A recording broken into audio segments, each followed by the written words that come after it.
దేవ అయితే రాజుని చూసినప్పటి నుంచి రాజు బతుకున్నాడా లేక చనిపోయాడా అని సందేహంతో మనుషుల్ని పెట్టి తను బతుకున్నాడా లేదా లేక కావేరి కూడా అలాగే చనిపోయినట్టు నటిస్తుందా అని చెప్పని మనుషుల్ని పెట్టి అయితే వెతికిస్తూ ఉంటాడు.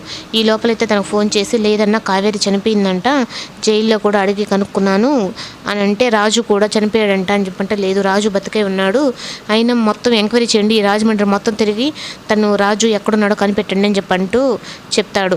ఈ లోపలైతే ఉషాగా పేరు మార్చుకొని కావేరి అయితే అక్కడికి వచ్చి పిచ్చి టీచర్గా జాయిన్ అవ్వడంతో ఇంకా చిన్ని అయితే తనని చూస్తూనే అలాగే ఉంటుంది.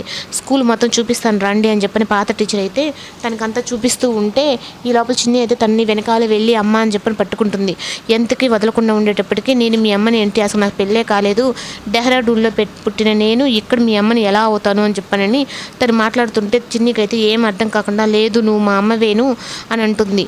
అప్పుడు ఐఫే అని చెప్పని చేయి అయితే పైకెత్తుతుంది కావేరి. అప్పుడు అలాగా చిన్నప్పుడు మా అమ్మ కూడా అలాగే చేసేది కదా, మా అమ్మే కదా అని చెప్పని మళ్ళీ అక్కడ కూడా నువ్వు మా అమ్మవేను అని చెప్పని తనకి నమ్మకం అయితే కలుగుతుంది. కానీ ఉషా అయితే నేను మీ అమ్మని కాదు, నేను డెహ్రాడూన్లో పెట్టి ఇక్కడ పీటీ టీచర్గా వచ్చాను అంతేను, నువ్వేదేదో మాట్లాడుతున్నావు అని చెప్పని తను అంటుంది.